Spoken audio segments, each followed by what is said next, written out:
Bienvenue à toutes et à tous dans ce webinaire. Nous allons commencer dans quelques minutes, le temps que les participants puissent nous rejoindre.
La bienvenue dans ce deuxième et dernier webinaire des cycles des conférences des résultats et perspectives des sociétés cotées, organisé par la Bourse de Casablanca et l'Association professionnelle des sociétés de bourse. Après un premier webinaire qui a eu lieu le 4 juin dernier, dont les secteurs traités ont été les secteurs matériels, logiciels et services informatiques à travers l'entreprise HPS et le secteur touristique à travers l'entreprise RISMA, nous allons poursuivre aujourd'hui avec notre intervenant du jour que je vous présente sans plus tarder. Il s'agit de Madame Lamia Jbour, analyste financier chez BMCE Capital Global Research, diplômée de l'ISCAE Casablanca. Elle dispose d'une expérience professionnelle de 7 ans dans le secteur financier, dont 2 ans en equity research au sein de BKGR. Elle est entre autres spécialisée dans le secteur minier et NTIC, pour lequel elle a élaboré plusieurs notes de recherche. Lamia, bonjour, est-ce que vous m'entendez? Bonjour Adnan, je vous entends. Bonjour à tous. Bonjour, c'est un plaisir de t'avoir parmi nous aujourd'hui. Nous allons discuter du secteur minier avec la problématique suivante. Quel positionnement judicieux pour les opérateurs marocains cotés au regard des changements structurels de l'économie mondiale? Chers participants, afin de poser vos questions, il y a un onglet QR réservé à cela. On ouvrira le débat avec les différents participants à la fin de la présentation de Lamia. Donc, je te laisse la parole, Lamia, pour ta présentation. Merci Adnan, bonjour à tous. Je suis ravie d'être parmi vous aujourd'hui et de représenter BMCE Capital Global Research à ce cycle de webinaires pour traiter de la thématique du positionnement des opérateurs miniers côté relativement au changement structurel de l'économie mondiale. Pour commencer, je préfère planter le décor et vous présenter le mapping actuel de l'économie mondiale, du moins tel que nous le voyons à BMCE Capital Global Research. Vous n'êtes certainement pas sans savoir que la récente évolution de l'économie mondiale présente un panorama complexe marqué par des dynamiques variées et souvent contradictoires. Aux États-Unis et dans l'Union européenne, l'inflation, bien que ralentissant, reste au-dessus de la cible de 2%. Par exemple, en avril 2024, l'IPC américain a augmenté de 3,4% sur un an, ce qui démontre un ralentissement de l'inflation aux États-Unis après une période de volatilité des prix. Une première depuis janvier 2024. On note également une décélération de la hausse de l'IPC de la zone euro à 2,4% en avril 2024, en glissement annuel contre 2,6% un mois auparavant. Cela offre un répit temporaire tout en précisant que les autorités monétaires devront rester vigilantes et ajuster leur politique pour garantir une stabilité économique durable. Parallèlement, les prix du pétrole ont récemment baissé malgré les efforts de l'OPEP+, pour réduire la production. Les inquiétudes concernant la contraction de la demande mondiale et l'augmentation des stocks de pétrole brut provenant des États-Unis, qui ont augmenté de 8 millions de barils en mai 2024, combinées à la réduction de la prime géopolitique, continuent de peser sur les prix du pétrole et contribuent à cette pression à la baisse. Sur le front monétaire, et suite à la détente de l'inflation, la BCE et la Fed envisagent des politiques accommodantes pour stimuler l'économie. La BCE a décidé jeudi dernier d'abaisser son taux directeur de 25 points de base pour la première fois en 5 ans, tandis que la Fed pourrait réduire son taux de 25 points de base en septembre 2024. En contraste, la Banque centrale marocaine adopte une approche prudente en maintenant, pour le moment, le statu quo monétaire, reflétant des défis variés des économies régionales et mondiales. Cette décision vise à stabiliser les attentes en matière d'inflation et à soutenir la stabilité des prix malgré des défis domestiques comme les sécheresses affectant la production agricole. Par ailleurs, et du côté de la Chine, l'activité manufacturière montre des signes de fragilité malgré une reprise initiale en mars 2024. Le retour à la baisse du PMI en mai 2024 illustre les défis persistants pour l'économie chinoise. Cela est d'autant plus aggravé par la crise immobilière actuelle, avec plusieurs grands promoteurs en difficulté financière, entraînant une baisse des investissements et une diminution de la construction. Cette crise a réduit la demande de matériaux de construction, y compris les métaux de base, accentuant encore une fois la pression à la baisse sur les prix.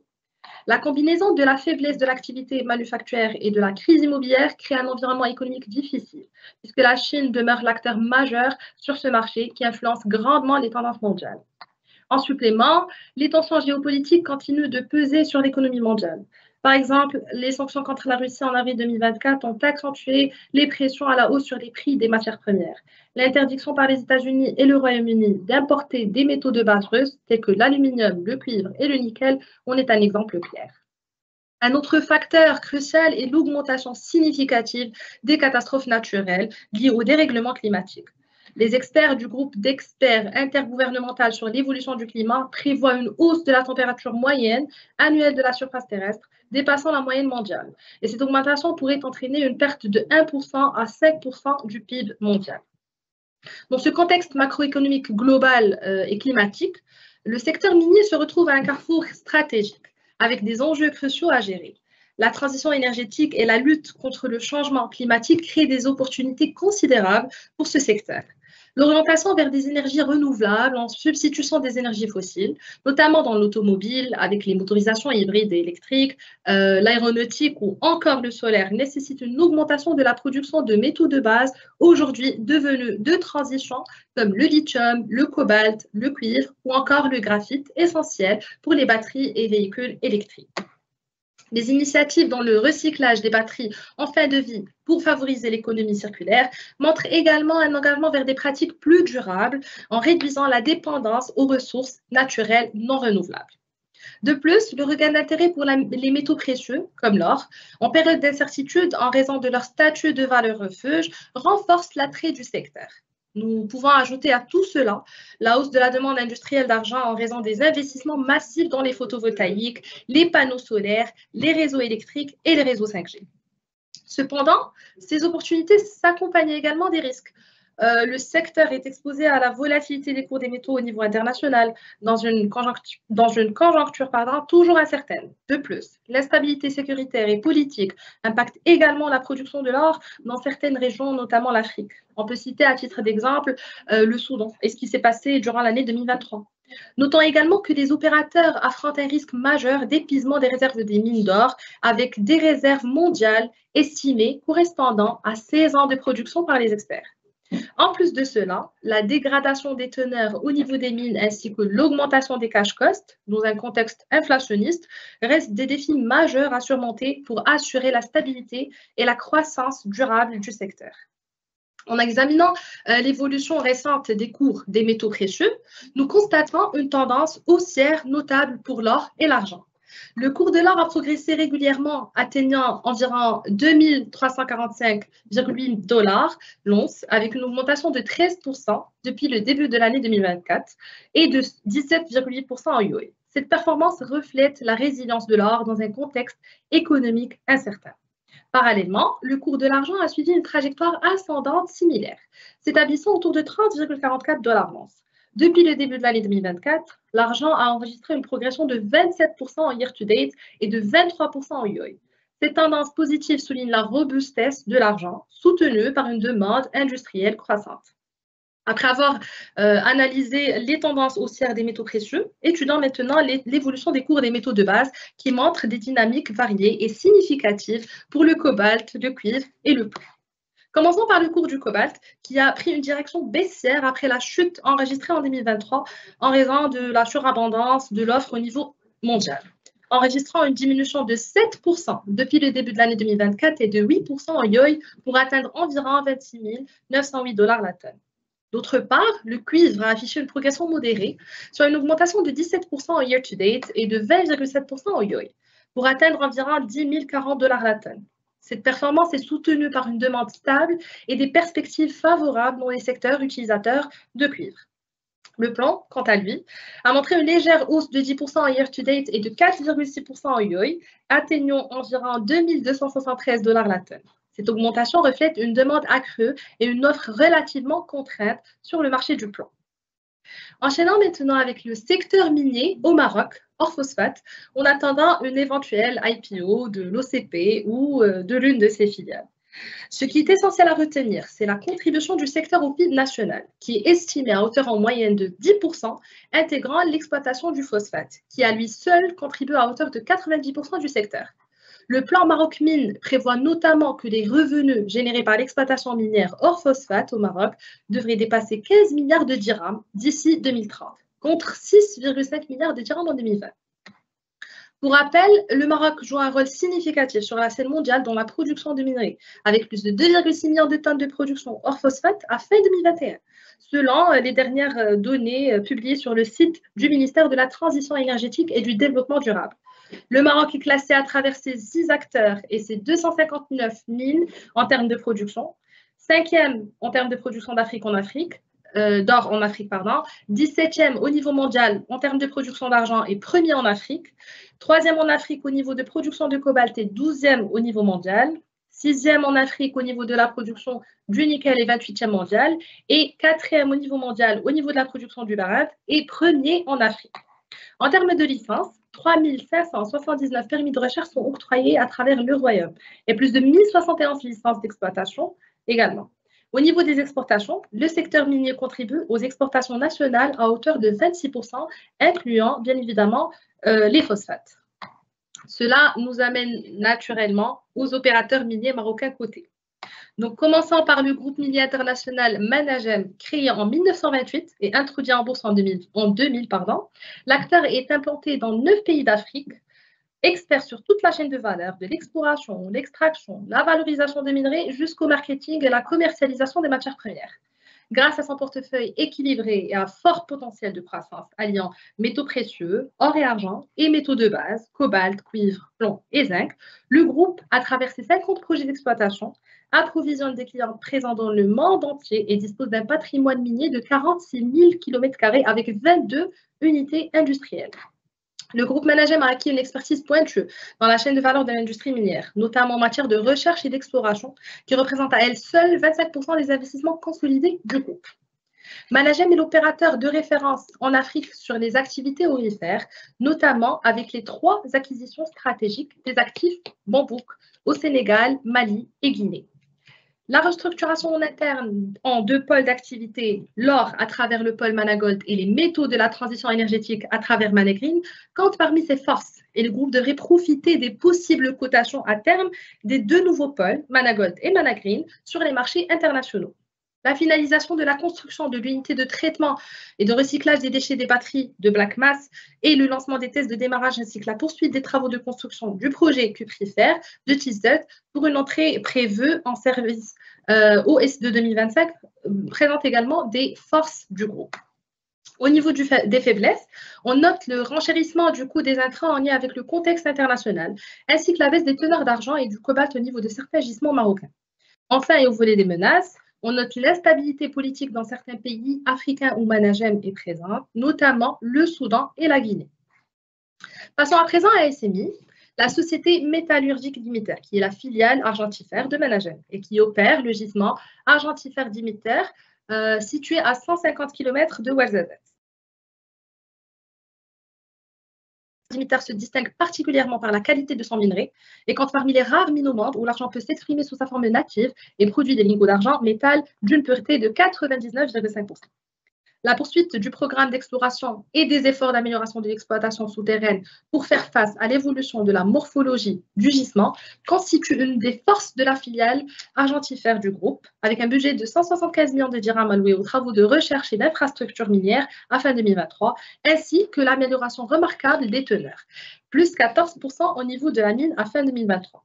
Cette dernière devrait également profiter de la poursuite de la tendance haussière des cours de l'argent en tant que valeur refuge dans un contexte d'incertitude. Passons à présent à la compagnie minière de Twisit, qui est leader au Maroc dans la production des concentrés de plomb argentifère de haute qualité. Elle produit en outre des concentrés de zinc argentifère.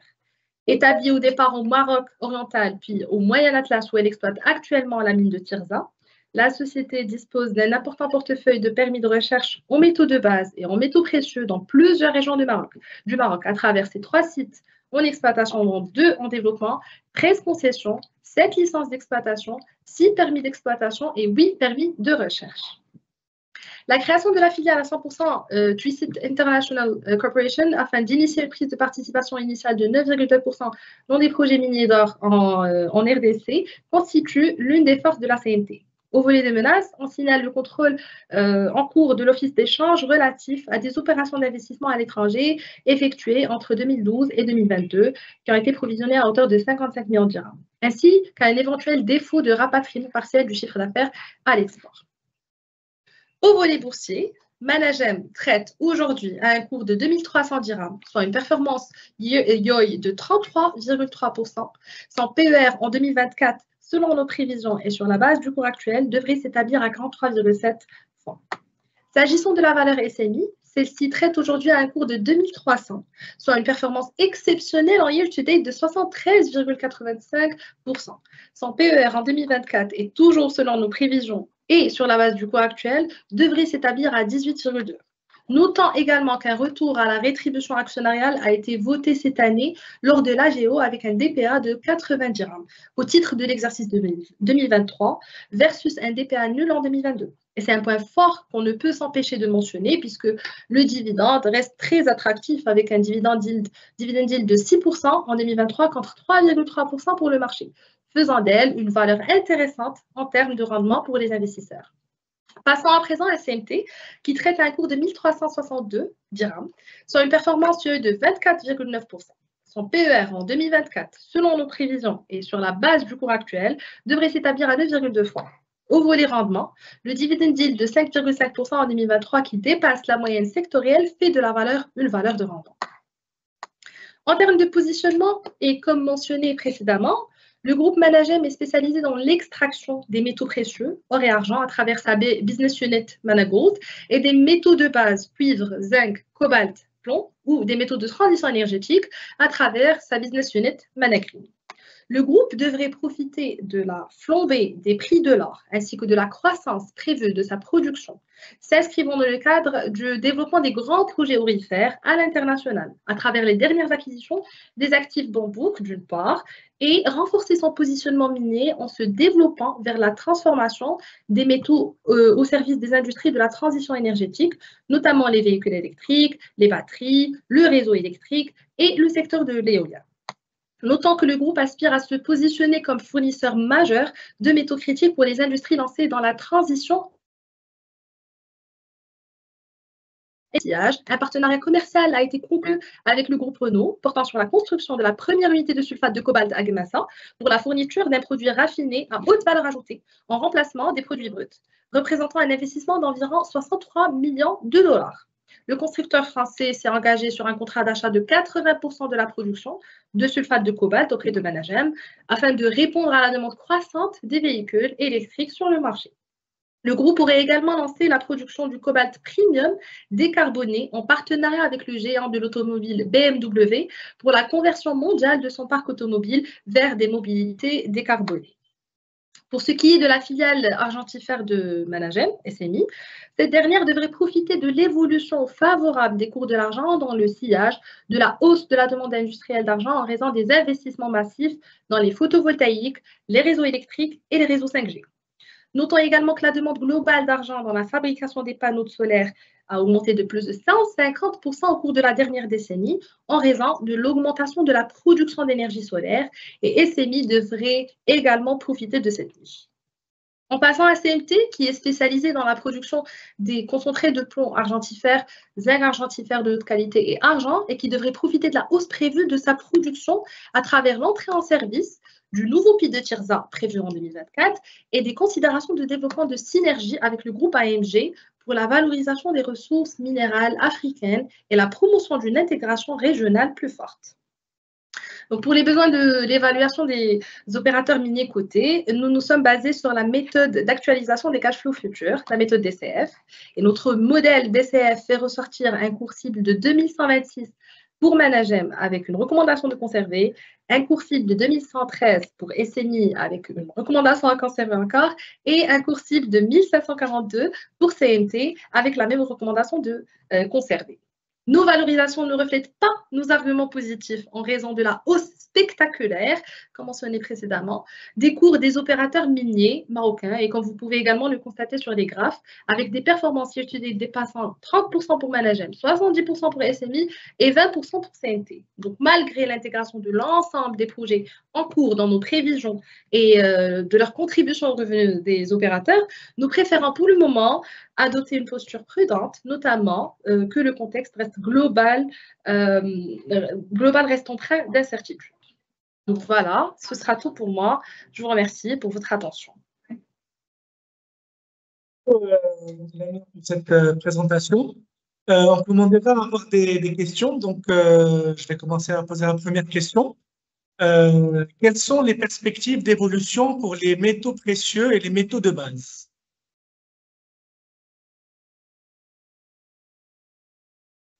Merci Ednan. Donc, en termes de perspective d'évolution pour les métaux précieux, donc déjà, on peut commencer par le métal jaune, par l'or. Donc, la demande semble devoir se renforcer en 2024. Les prix de l'or qui dominent l'indice des métaux précieux devraient se stabiliser à leur récent sommet qui ont été enregistrés en avril 2024, en raison principalement, comme vous le savez, des tensions géopolitiques élevées, de la demande de valeur refuge, qu'on estime même pour le reste de cette année. Et d'après le dernier rapport de la Banque mondiale sur les perspectives des matières premières, ces dernières, elles tablent sur une hausse de 8% du prix moyen de l'or en 2024 pour par la suite se stabiliser en cours de l'année 2025, alors que l'atténuation des pressions inflationnistes mondiales réduit la demande pour l'or. Globalement, son évolution elle va dépendre particulièrement de la décision de la Fed en matière d'orientation de la politique monétaire. S'agissant des métaux de base, ces derniers ils sont restés relativement stables au premier trimestre, de l'année 2024, comme vous pouvez le constater, comme mentionné lors de notre présentation. Et après la forte baisse en 2023 qui reflétait une demande faible dans les principales économies, y compris la Chine, en raison notamment de l'offre abondante comme mentionné. Donc, déjà, on pourrait même mentionner d'une autre part les prévisions de la Banque mondiale à ce sujet pour les prix des métaux de base qui devraient rester stables en 2024 avant d'augmenter en 2025. Et donc, une croissance plus lente que prévue dans les principales économies, y compris la Chine, elle pourrait encore freiner la demande de ces métaux de base. Voilà, merci. Alors, pour la deuxième question, nous avons comment expliquez-vous la hausse des coûts enregistrés depuis le début de l'année des minières?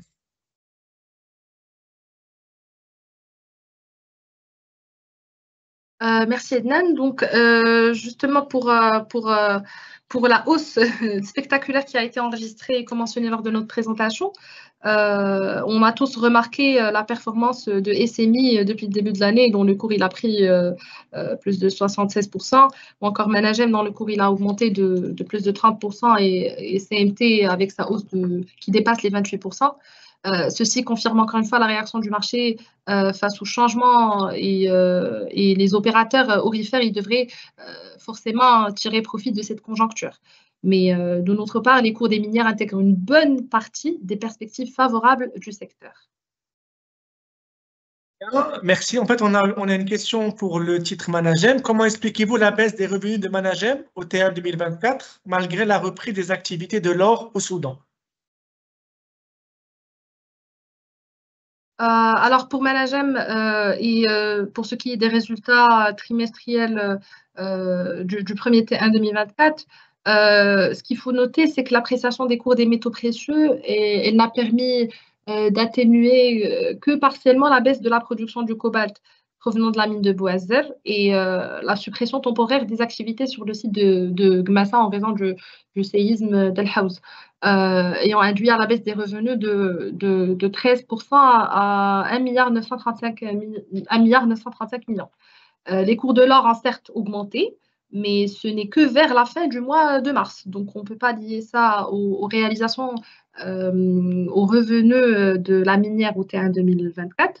Donc, la hausse qui a été enregistrée, la hausse spectaculaire, elle n'a commencé que vers la fin du mois de mars. Et donc, elle s'est accentuée par la suite au niveau du T2. Et donc, cette augmentation des cours de l'or, elle devrait se refléter d'après le management aussi, sur les revenus du groupe à partir du deuxième trimestre de l'année 2024. C'est ce qu'on prévoit également. Sur la compagnie minière Twisit, que pensez-vous de ce qui se passe sur la compagnie minière de Twisit? Est-ce que cela peut impacter négativement l'évolution de son cours? Alors, pour ce qui est de la CMT, donc déjà peut-être, on pourrait juste rappeler le contexte. CMT, elle avait reçu l'année dernière, peut-être en octobre 2023, une notification de l'administration des douanes visant à s'assurer de la conformité de son activité au regard de la réglementation des changes en vigueur, et c'était relatif principalement à des opérations d'investissement que le groupe avait effectuées entre 2012 et 2022. Donc après la saisie conservatoire sur le fonds de commerce par l'administration des douanes en novembre, le classement d'une seule opération comme présentant un caractère irrégulier qui a été suivi d'un déclassement par le parquet des opérations classées précédemment et une transmission du dossier au tribunal afin de statuer sur l'ensemble des opérations considérées comme irrégulières par l'Office d'échange.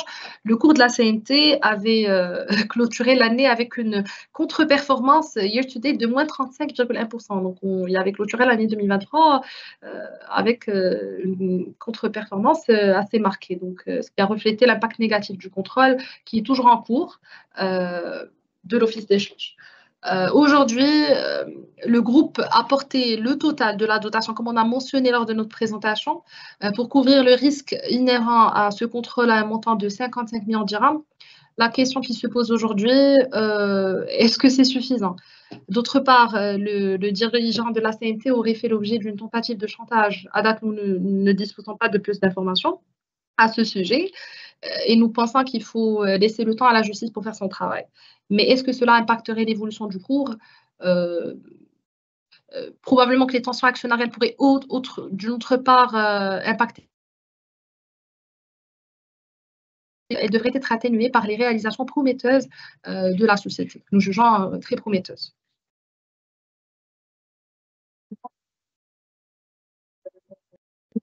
Il semble que nous allons clôturer ce débat. Tout d'abord, je voudrais remercier infiniment Mme Lamia Jbour, qui, je rappelle, est analyste financier chez BMC Capital Global Research pour son intervention et ton temps. Nos remerciements également à tous les participants, ainsi qu'à nos partenaires, Bourse News, NTSoft et SIX.